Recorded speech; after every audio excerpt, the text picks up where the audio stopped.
Hi everybody, welcome to today's Q&A session and happy World Narcolepsy Day. My name is Kelsey Biddle. I'm just going to take a moment to invite our guest, Katie Morton, who we're so excited to chat with today. But my name's Kelsey Biddle. I'm a board member on Up Narcolepsy. I have type 1 narcolepsy myself. Oh, hello. Hey. Hi, Katie. I was just starting to introduce the session and myself. Cool. So pleased to have you with us. My name's Kelsey. I'm a board member for Up Narcolepsy. I also have type 1 narcolepsy, and I'm currently in medical school at Harvard Medical School. And I'm so excited to chat with you today on this World Narcolepsy Day. That's awesome. What are you studying? Well, general medicine for now, but probably going to apply into psychiatry in a year. Okay, cool. Yeah. Hi, everybody. I'm really glad we're on. Thanks for having me on. Oh, yes. This is really good. And I'll just so for those of you who might not know you, Katie is joining us today. You might recognize her from her time on The Bachelor and Bachelor in Paradise. And I'm thrilled to have this opportunity to ask Katie a little bit more about her journey with narcolepsy, because for those of you who might not know, Katie also has narcolepsy. So welcome, Katie. Yeah. Hi. Thank you. I also heard you just got back from Europe, so I can imagine you're probably a little jet lagged. So thank you for being here. Yeah, no, of course. I'm happy. Yeah, this is great. And I've been really excited about this just because I do get a lot of questions about my narcolepsy, and so that I'm not redundant, I don't always answer them over and over. And so this is a great place to have it, and it would be nice to be able to save it and put it somewhere, which is really totally cool. Someone asks you a question, just be like, here, watch this Instagram live.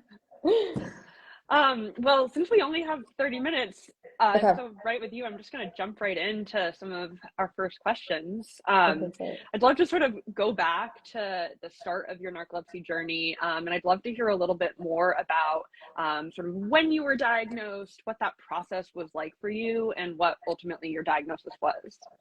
Okay, so let's bring it all the way back. I was 15 when I was diagnosed, and I honestly got really lucky because I know it takes about 8 to 10 years to usually receive a diagnosis, which is insane and can be so frustrating for so many. Even though I think it took me a year, which is record time to receive a diagnosis, even in that year, I remember it being super frustrating because I was 15, hormones, and the hormones were going. It's I think I was a freshman or sophomore in high school, so there's obviously a lot going on in high school at that time, and I started not doing as well in school as I once had because I was so tired, and I just sounded like a typical high school kid who was just being a little lazy and making excuses and saying I'm just so tired, I can't do my homework, I'm so tired. And they thought I was maybe having seizures because I had a history of seizures in my family. So that was honestly a saving grace because they thought I was having absent seizures, where you kind of space out in class, because there was really no reason for me to go from A student to what's happening there? She doesn't even turn in her homework. She acts like she doesn't hear that she got homework. So I was I didn't even hear you, but really I was spacing out. And so I went and did tests for epilepsy. And in the process of all of that, they were I think we need to do a sleep study and found out I had narcolepsy. So it ended up being really good because I found out so early and was able to, now it's well managed, because even when you get diagnosed in 8 to 10 years, let's say, the management after is trying to figure out what medicine, or if you're going to take medicine, or how you're going to manage it is an up and down roller coaster in itself. And that for me took years. Yeah. I don't know about you, that took years for me, just even after diagnosis, from one point to this point that I'm in now, which I would say I'm as really well managed. It took me a long time. Yeah. And then you enter a different phase of life, different routine, and all of a sudden different stressors, and then it's you're back. Totally. Wow. Well, it's so fascinating to me, like the different ways people come to their narcolepsy diagnosis. And I guess you're totally right. Like a little silver lining, your Yeah. history of seizures, like actually probably helped people take you a little more seriously than they might have if you were just another 15-year-old girl complaining about being Yeah. tired. 100%, Yeah, 100%. Especially because narcolepsy a lot of the times goes, um, people get misdiagnosed as like having depression or like totally. ADD. And so I feel like people are really slapping that on lately Yeah. or in the past like couple of years. And so it's nice to have the knowledge and awareness that it even exists because I feel like Hmm. people just totally look over it. Well, and the irony is you diagnose someone with depression, you give them SSRIs, their cataplexy gets better. You diagnose someone with ADHD, Yeah, you give them stimulants, like they're more awake during the day. So yeah, I feel like that's an even like bigger barrier because like you might actually make someone feel better and then they're like, oh, well, I guess that's it. But no. yeah, but no. Do you recall, it sounds like you mentioned sort of just being really tired, like spacing out in class. Like Mhm. what were like the first symptoms that you noticed that made you go like this is not right? I would say, so I actually didn't think this is not right because there were kids in class that always put their heads down. And Mm-hmm. I thought that was rude, but I was like, it's normal, obviously, to feel that tired. I actually thought Mm. this must be normal because everyone's putting their head down. I think they were just like, forget this class. I don't really care. And Math they weren't, sucks. I were, yeah, I just said, I saw the person say like, I'm going to try to stop saying like as much. Um, so they'd always put their head down. So I thought that's rude, but I get it because I'm so tired. Yeah. Um, and so I didn't think I was weird then, but it was when I'd go to practice and I knew that I should have energy for cheerleading practice or for dance practices, and everyone else was chit-chatting and stuff, and I was like, I could actually go to sleep. Yeah. So I realized then that I was like, I don't know. I would actually fall asleep at practice. I would sit down, take naps, and I knew that that wasn't right, but I don't know. Everything clicked honestly after Yeah. diagnosis for me. You're like looking back, wow, Looking that back, it like was more in explains. hindsight. I Yeah. wasn't thinking, oh, something's wrong. I was thinking, I honestly thought they're wrong. And when my teachers were saying, oh, we were asking for this homework, I'm thinking that must have been really last minute. That must have been right as I was leaving class. I must have left class early or something. It's their fault. And really, I was completely Yeah. missing it, spacing out. So after a while, I was thinking, okay, that makes sense. Mm-hmm. And now, so when you were diagnosed, were you diagnosed with type 1 narcolepsy or type 2 narcolepsy? So I went to look back at that because I have had cataplexy. So I was diagnosed with cataplexy, and but it's very sporadic. It's like when I laugh, that's when I go weak in the knees and will Mm-hmm. like fall to the ground. It's Mm-hmm. mainly laughter and crying, big emotions. Yeah. So I would say Certainly like sounds like narcolepsy. cataplexy. Yeah, so narcolepsy with cataplexy for me, yes, but it just that's how it manifests. Usually when I'm laughing, I'll like get super weak in the knees, Mm-hmm. drop to the ground. People think I'm being completely dramatic, but I'm like, no. No, no, it's I my kind of brain go with cells. it for the drama, for the plot, Yeah. but Like this will but make things that's interesting. yeah, exactly. And do you still experience that degree of weakness with laughter crying, or has it gotten better as you've If sort it's of a big figured? belly laugh, 100%. Yeah. But also, there are days where I don't. Oh, happy World Narcolepsy Day. There are days where I won't take my medicine, Mm-hmm. and it's kind of the same thing with I think antidepressants as well. They're like, take your medicine because you think you're getting better.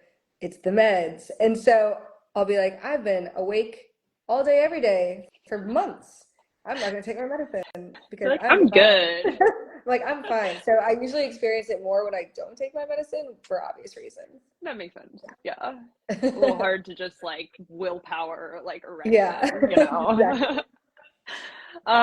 Well, all in all, it sounds like a challenging high school experience, Yeah. but ultimately you got a diagnosis, and it sounds like over the Yeah. years you've sort of figured out how to manage your symptoms, are there sort of things that you find now, like strategies, whether it's like, how you like go through your day, that you feel like have really made narcolepsy more manageable for you?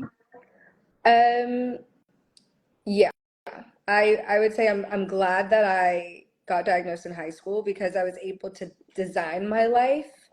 And I think that even if you get diagnosed now or let's say you're working in corporate, I think that there's still a way to be able to design your life for narcolepsy. And I'm really lucky to have been diagnosed so soon because I've been able to design my life for a long time. However, obviously my challenges were I was becoming an adult as I was kind of going through this. So there are different challenges to what you would be experiencing maybe now versus like what I was experiencing like with stimulants and stuff as I'm becoming an adult. So it's just completely different life, the two times where you get diagnosed. However, I feel that with narcolepsy, there's one thing that I will say is that I realized I struggled with the 9 to 5. That's like my biggest thing. I struggled with school, like the and desk job, a desk job. Screen. I really struggled. Or if I did have a desk job at one point, and I'm the person that has to end up going to get a coffee, going to talk to people. I don't even send emails. I'm like walking around, and then I have to send since I just talked to you about this email, because I would go and talk to people. So I kind of design my life in a way where I'm not sitting very often. And that's a way for me to cope. And I am in a lot of athletics, and I am at the gym, and I just try and stay as active as possible and almost wear myself out for nighttime. So to try and make my body function in that way during sleep. But that's it. And I feel like when you do get the diagnosis, it's really daunting at first, but what's cool is that you could be like, okay, I have this information, and now how do I want to design my life to work for me as opposed to my life working me? Totally. I feel like it's like it kind of forces you to like make choices that like really serve you. I always say like boredom is my kryptonite. Like I 100%. can't tolerate boredom, so I'm just like, no boring things in my life. Like I'm only gonna do things that I'm like so passionate about. Correct. And it's obviously hard like not to be able to do everything, but I think there's definitely like a little blessing in there of like it's very easy to tell when something doesn't like suit you with narcolepsy. It's like, oh, I'm asleep, okay, like this isn't gonna work, versus like you stay awake and you're like, this is my jam. Which I will say, it makes it hard sometimes to make a choice to start something. So let's say you get an opportunity to go to school and get your master's. Like, I just actually recently got that opportunity, and I was like, okay, I got that this week. Got accepted to get my MBA. Oh my God, that's congrats. Thank you. And I was like, okay, I know I applied, but do I want to get my MBA? How bad do I want to get my MBA? Like, is that something that's really going to enhance my life? Like, how much is it going to enhance my life later for what I'm going to have to endure? Yes, it's school. Everyone has been through school. Like, yes, we can endure school, but it's so much different when you have narcolepsy. I'm like, totally. I haven't been to school since I was trying to figure out my narcolepsy. Now I feel like it's figured out, but because I'll be starting this new phase of life, what does that look like? That's the scary parts when you're jumping into new ventures with narcolepsy. Totally.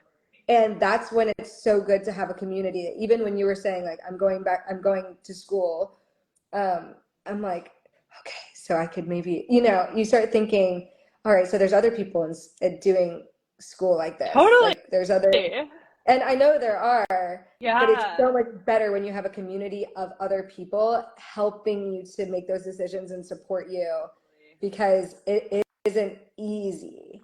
It's different. It's even just nice to be able to talk to someone, say, who's like been through business school with narcolepsy, to have them be like, to like validate that like these like fears are like, I felt that way too, and like actually it was like better than I imagined, and really? Like I can do it and you can do it.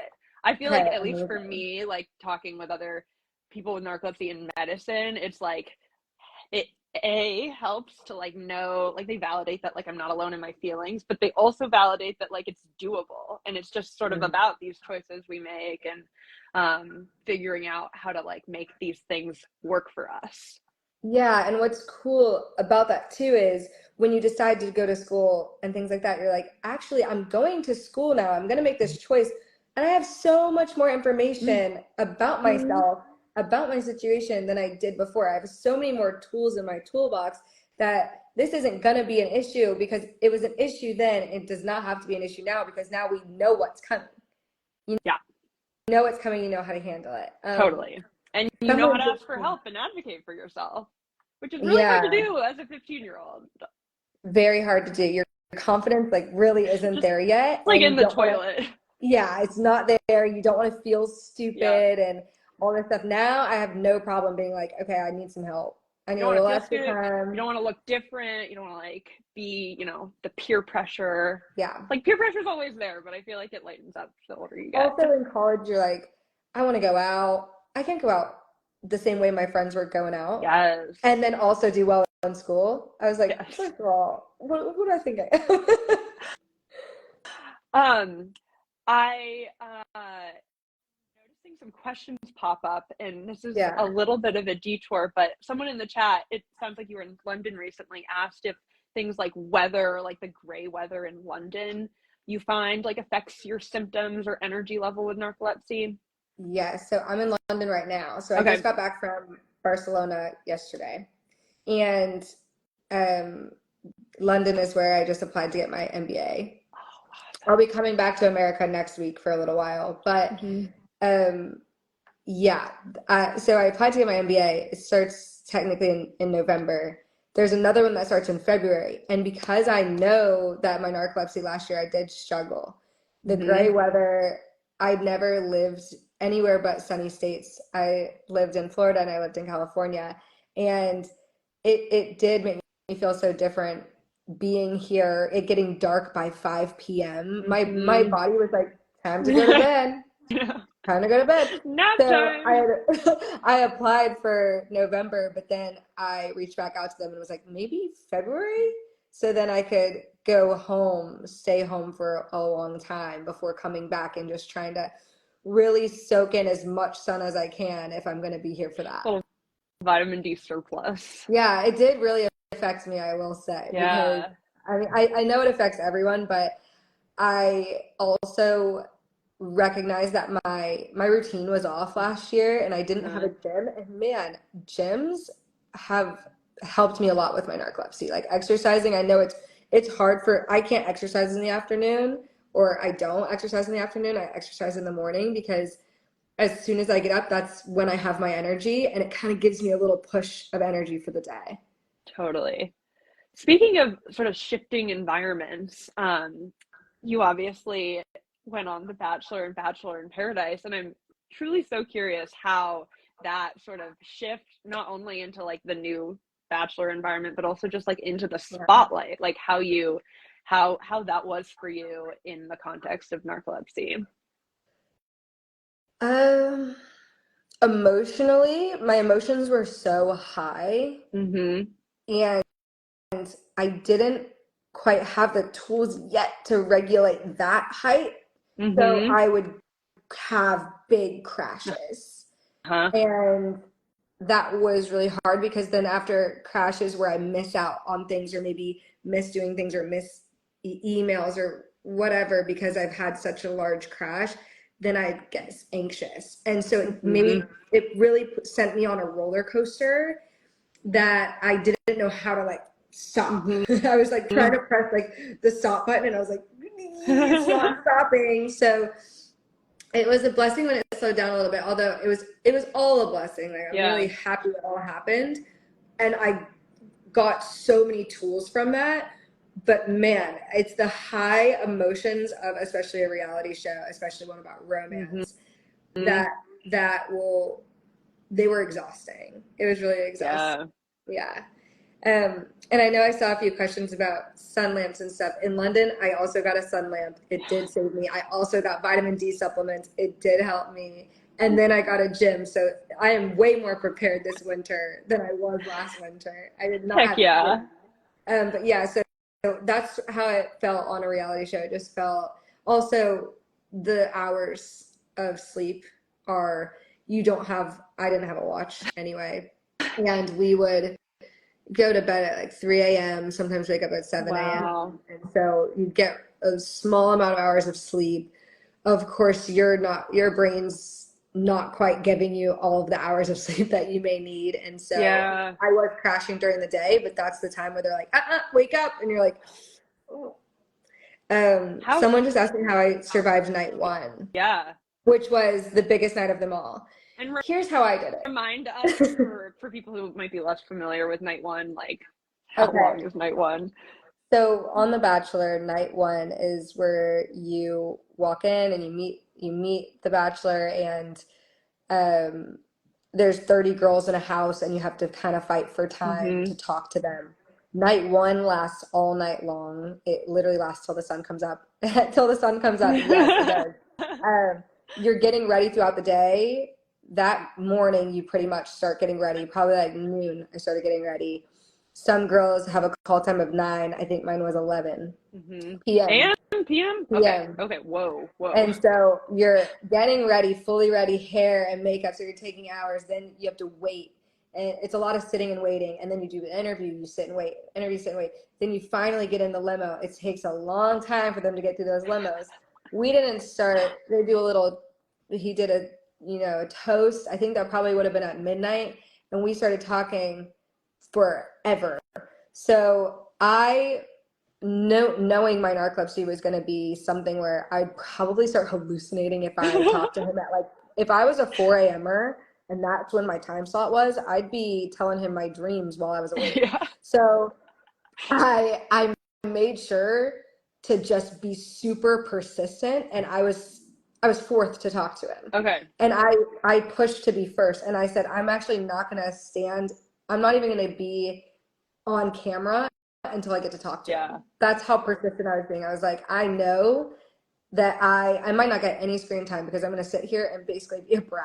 I was like, I have to talk to him in the next hour or else I'm going down. And so no, producers didn't give us time slots. You basically just had to be persistent, nicely and respectfully. But I was like, I'm going next. So how candid were you about like the role of narcolepsy in that persistence? I said that I would get too tired, and I didn't say much else. I was just like, trust me, I will be myself, and I mean, I have a pretty big personality. I'll sit there and I will talk to the girls. If you need someone to say, someone to start a conversation, because sometimes they say like, ask this. And so I'm like, I will willingly start the conversation with the girls, but I'm going to need to go soon because I'm going to be really tired later. And I was like, I don't know.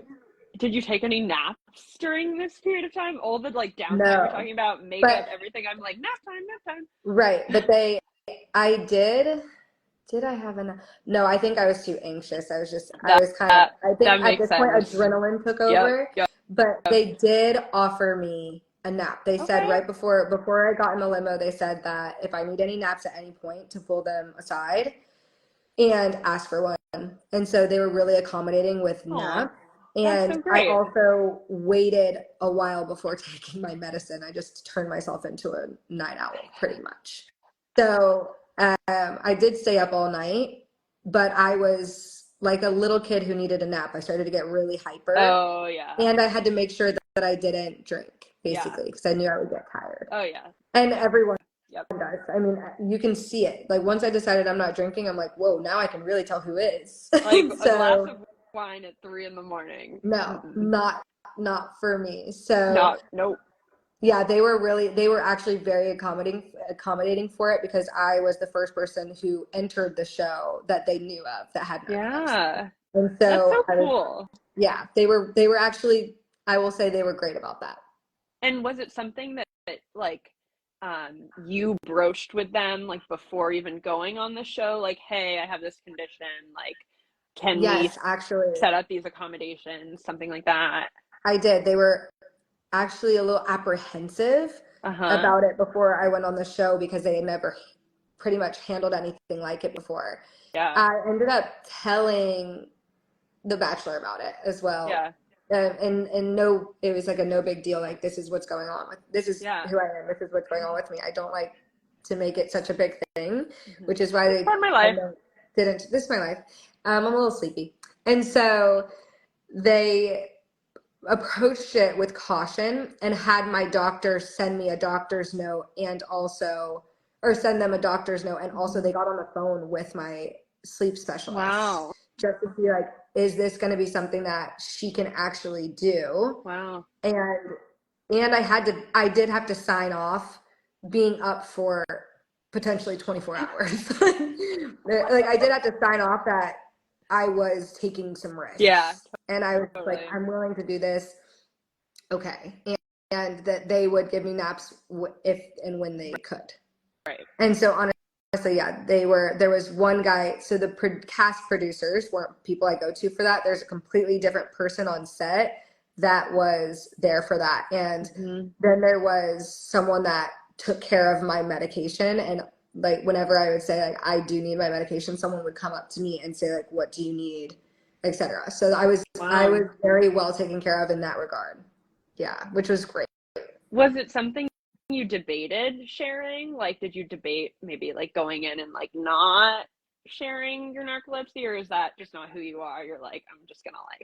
I think that I decided that I wouldn't share it unless it started becoming an issue, and I was gonna share it only once I got to like a little bit of a certain point. I didn't want to, and I think that a lot of people feel this way, and it's not in any way that I'm trying to hide it. Right. It's more of like, I don't want to come out the gates being like, here's something that you may not understand. Do you want to absorb all of this really quickly? And then also you will undoubtedly make a judgment about me before you actually know me.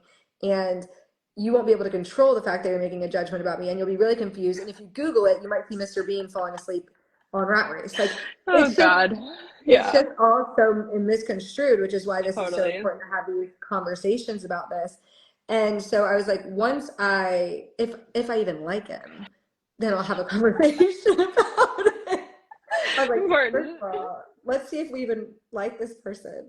And then we'll tell them more about yourself, you know? I also feel it's just the same way you don't go to someone randomly on the street and you're like, do you want to know about my narcolepsy? Well, I'm like, it's also like, you know, everyone has stuff, right? Like, you and me have narcolepsy, like other people, like whether it's a medical condition or like a history of trauma or just like insecurities, like none of us are perfect. We are all human. And I feel like, at least in my experience, I'm curious if you feel this way, like I'm always like sort of like nervous about like sharing my narcolepsy and how people will react, but truly like 99% of the time people's reactions are like so kind and like they just like want to understand. Totally. And that's how it was on the show. I did tell him it was on camera as well. I mean, it's crazy. On the show you see 1 hour every week, and an entire week happened, and so you don't always see, but I did say it to him on camera. And of course, because of legalities, and I'm sure a lot that they've never dealt with this particular thing, who knows, it wasn't a story. Also, maybe it wasn't like they knew how to really navigate it, so you never know why something doesn't go on TV or whatever. But it was interesting, and he was super understanding. They're just like, a good human. Okay, well, and what does that mean? And you know, sometimes you say something like, yeah, I mean, I don't just fall asleep, or sometimes I do. Like, sometimes I'm on the couch. Anytime I'm watching a movie, I'm the first one out. So, but he was understanding, and it was great. Yeah, that's so good to hear. And I hope that the Bachelorette franchise is now sort of more sort of aware that they're like, you know, able to support people like you and other people that like might have other stuff going on. And I really think it's like sort of like for the sake of like inclusion and just like, you know, I think it's awesome that they were willing to accommodate. I think that they should. I think that there's definitely been more people with narcolepsy on the show, and that show has a big impact on your narcolepsy. So I do, and also there's people like myself that are pushing through and showing like we're living normal lives, but also there are some things that are hard. Yeah. And there are some people that need to know out there. There was someone on my season even that got diagnosed with narcolepsy after our season because I saw that. I was like, you look like me in high school. Oh my goodness. And she ended up getting diagnosed with narcolepsy. Wow.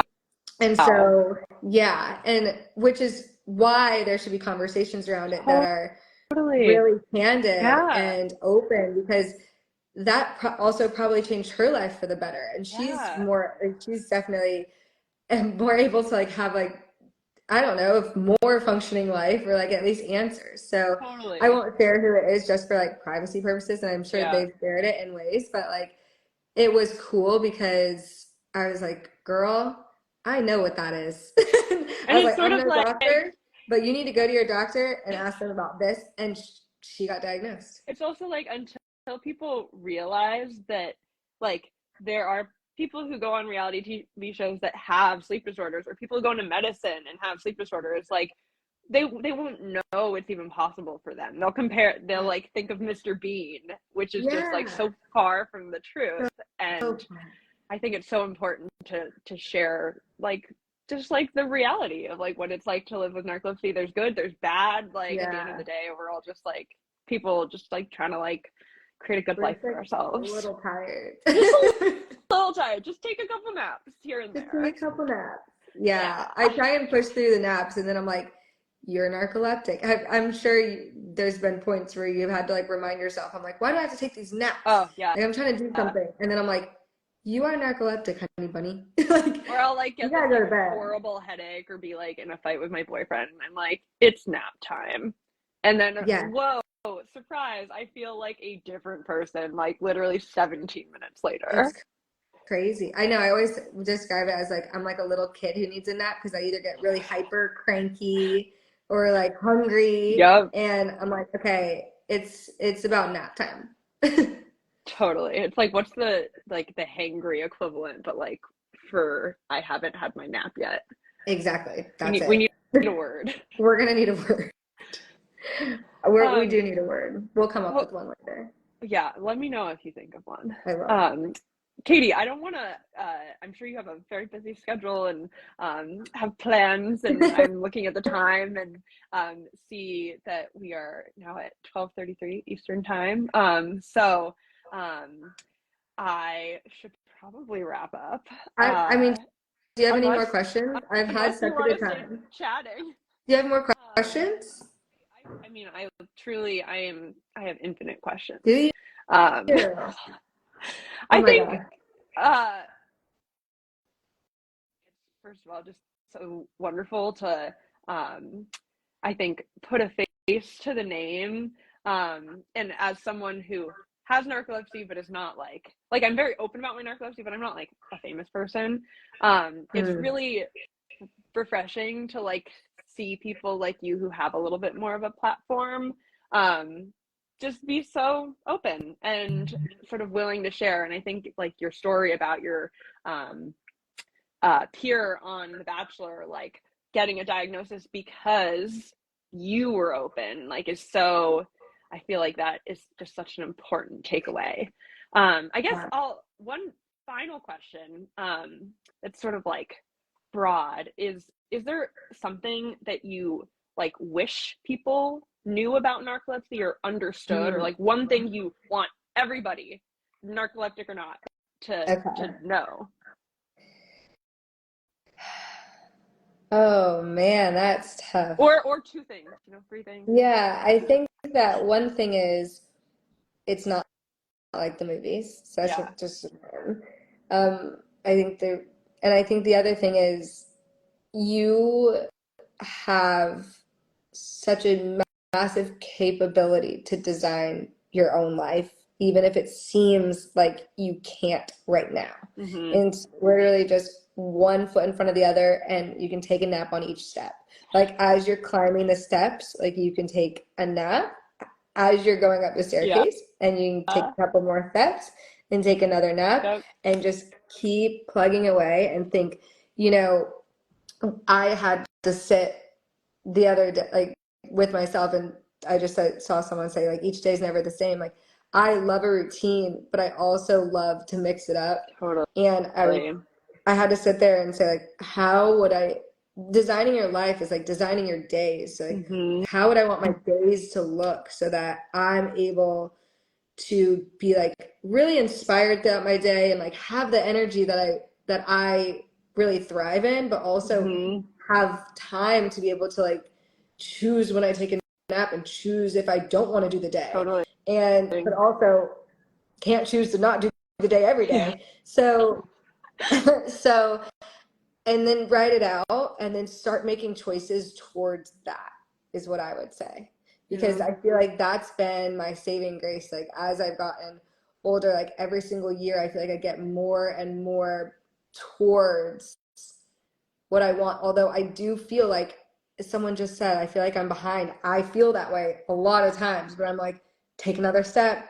Like you got to take another step. Like I know that I'll be in bed, like taking a nap, I'll wake up and I'll have anxiety about like, I just wasted time. Like I could be doing more. And then I'm like, take another step. Like you just got to move forward. And like, you might be a little bit slower than everyone, but it's like the hare and the tortoise. It's such an old tale. Like maybe we're going a little slower, but as long as you just keep it going, like you're going to get there. Yeah. Just like being kind to yourself along the way.